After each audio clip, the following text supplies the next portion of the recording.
Excelentíssimos senhores ministros, excelentíssimas senhoras ministras do Colégio do Supremo Tribunal Federal, venho à presença desse excelso pretório com a responsabilidade conferida pelo presidente do Conselho Federal da Ordem dos Advogados do Brasil, Dr. Felipe Santa Cruz, para, na qualidade de amicus curiae, defender a constitucionalidade dos atos normativos questionados nas ADIs 6053-DF, sob relatoria do eminente ministro Marco Aurélio, 6165 Tocantins, 6178 Rio Grande do Norte, 6181 Alagoas, 6197 Roraima, sob relatoria do eminente ministro Alexandre de Moraes, todas elas pautadas para a sessão do plenário virtual do dia 12 de junho de 2020.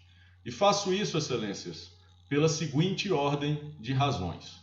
Em primeiro lugar, as ações questionam basicamente o artigo 85, parágrafo 19 do CPC, que deu um embasamento e uma referência nacional a todos os dispositivos questionados, em especial aos da Lei 13.327 de 2016, pelo simples fato de haver garantido e assegurado o que historicamente sempre foi dos advogados, públicos ou privados, os honorários advocatícios de sucumbência. Essa Lei 13.327 de 2016, assim como as leis estaduais questionadas, elas simplesmente disciplinam o critério de distribuição da verba aos advogados públicos respectivos. Excelências, a base do questionamento da Procuradoria-Geral da República pode ser dividida em 4 pontos. Em primeiro lugar, os honorários de sucumbência seriam renúncia tácita de receita pública. Em segundo, os honorários sucumbenciais, por não configurarem verba privada, a esta altura da história, não poderiam ser acumulados com subsídio em parcela única e deveriam, assim, ser submetidos ao teto constitucional. Os honorários, em terceiro lugar, por integrarem a remuneração do servidor público, deveriam estar previstos em lei específica de autoria e iniciativa do respectivo chefe do Poder Executivo, e não no Código de Processo Civil. Em quarto e último lugar, os honorários sucumbenciais violariam uma série de princípios constitucionais e abririam também espaço para o conflito de interesses. Excelências, com esses fundamentos foram ajuizadas simplesmente 24 ADIs e 3 ADPFs. As ADPFs porque questionam dispositivos que existem e disciplinam essa matéria no âmbito dos estados desde a década de 70. A saga dos honorários de sucumbência, em especial para a Advocacia Pública Federal, ela é conhecida de todos. Foi uma construção coletiva que contou com a participação efetiva e decisiva da Ordem dos Advogados do Brasil durante a tramitação do projeto de lei por mais de 3 anos em ambas as casas do Congresso Nacional, porque dizia respeito e diz respeito à história secular da verba honorária, diz respeito à sua natureza, à sua titularidade e às suas características intimamente ligadas à atuação e à performance do advogado, seja ele público ou privado, no processo. E, por fim, diz respeito às regras constitucionais de competência, porque o próprio CPC exige, e todos os processos legislativos assim o cumpriram, a iniciativa privativa dos chefes de poder executivo para a disciplina da distribuição das verbas de titularidade dos advogados públicos. A partir desse ponto, excelências, é preciso fazer uma observação importantíssima sobre o que acreditamos ser uma omissão muito grave das ações ministeriais. Não se sabe se propositais. É sobre a finalidade da verba honorária para o processo e para o ordenamento jurídico. Em primeiro lugar, como política de acesso ao judiciário, como função inibidora da litigiosidade. Qualquer parte, seja ela pública, seja ela privada, deve avaliar nos riscos de qualquer demanda os custos que ela pode acarretar. Outro ponto também omitido e não menos importante é o caráter indutor de boas práticas processuais da verba honorária. Isso está disperso em vários dispositivos do CPC. E esses aspectos, esses propósitos normativos, devem ser levados em conta quando a verba é aplicada institucionalmente no órgão de advocacia pública, do ponto de vista das suas externalidades. É importante dizer que a verba honorária não se desnatura em função da natureza do vínculo do advogado com seu cliente. Se simplifica demais a análise da natureza da verba honorária para se tentar dar solução a um argumento muito frágil que diga respeito à constitucionalidade da verba à luz do princípio da legalidade.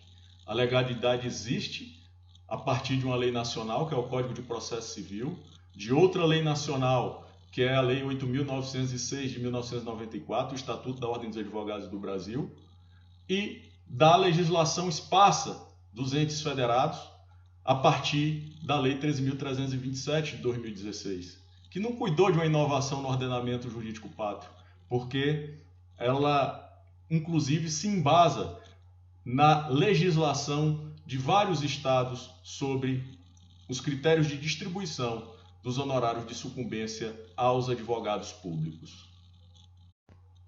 É a partir dessa relação com a legalidade que encontramos as bases normativas para fazer a distinção muito clara, no nosso entender, entre o vínculo funcional, que dá ensejo à remuneração como retribuição regular, permanente e invariável pela prestação de serviços ao ente público ao qual o advogado público está vinculado, e o aspecto profissional da atuação do advogado público, que não permite que se afaste da Ordem dos Advogados do Brasil e dos seus pressupostos éticos para a atuação profissional.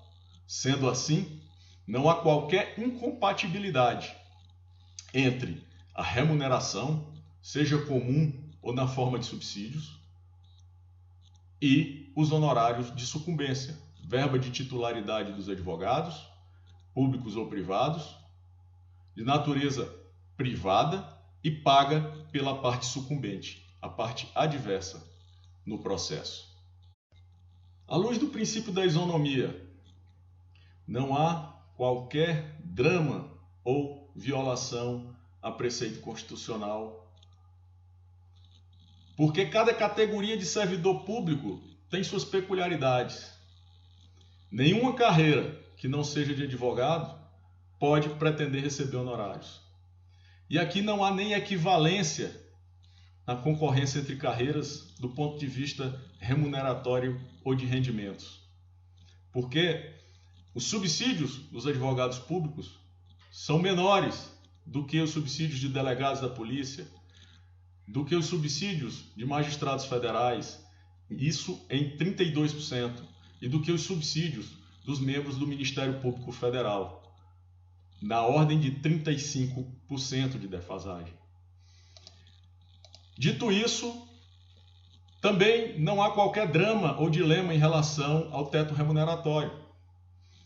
Mesmo porque qualquer dilema, principalmente no âmbito da Advocacia Geral da União, diz respeito a uma pequena parcela, a um pequeno universo de membros que estão na cúpula do órgão, da instituição, governando-a, e que não gera maiores distorções em relação aos valores recebidos pelas demais carreiras jurídicas.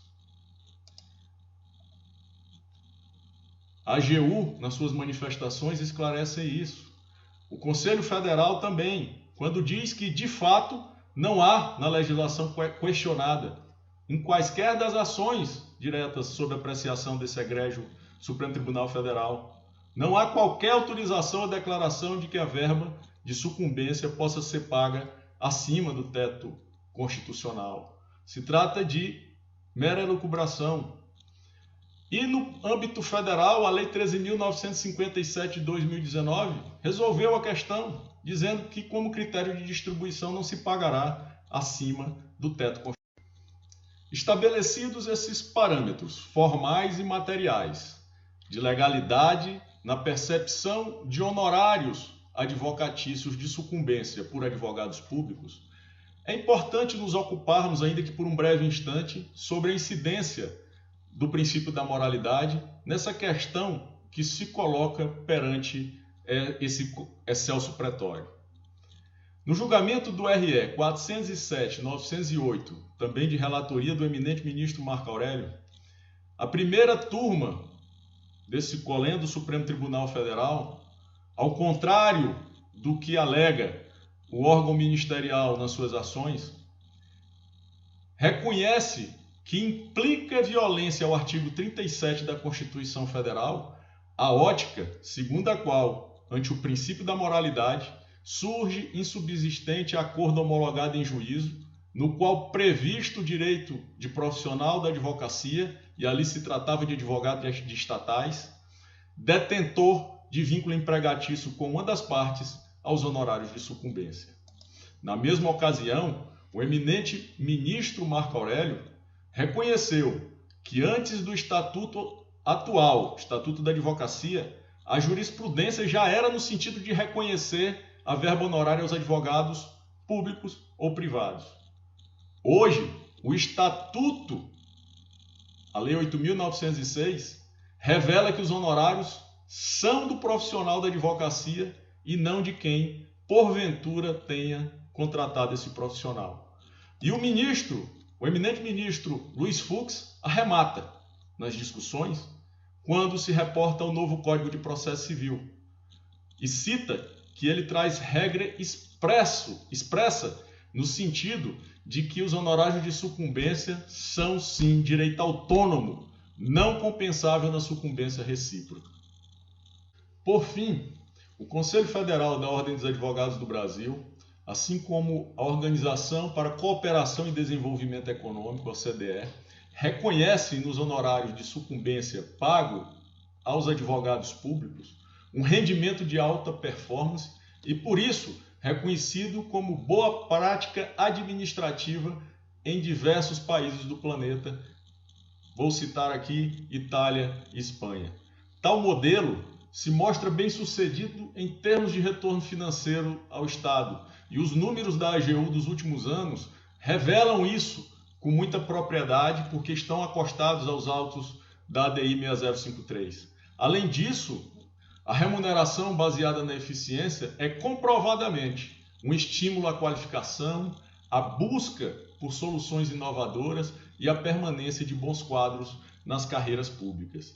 Excelências, não se pode esquecer que há menos de 4 anos o índice de evasão nos quadros da Advocacia Pública Federal era superior a 40%. E hoje os quadros estão estáveis e trabalhando no plano pessoal com muita criatividade, com a materialização de ideias inovadoras e com alto valor agregado na solução de problemas complexos. Os números demonstram que com um número bem menor de demandas, a União vem recuperando um volume bem maior de recursos. Esses números expressivos e comprovados demonstram o ganho de desempenho proporcionado pelos honorários de sucumbência no âmbito da administração pública, em especial no âmbito da administração pública federal, e não é diferente nos estados, com uma postura institucional consensual, fortalecida, com medidas de redução da litigiosidade, adesão plena à sistemática de regime de precedentes e de ampliação de diálogo com os administrados, em especial os contribuintes. E é por essa ordem de razões, excelências, que o Conselho Federal da Ordem dos Advogados do Brasil pugna pela improcedência de todos os pedidos das ações diretas de inconstitucionalidades relacionadas no início desta exposição. Muito obrigado e fiquem com Deus.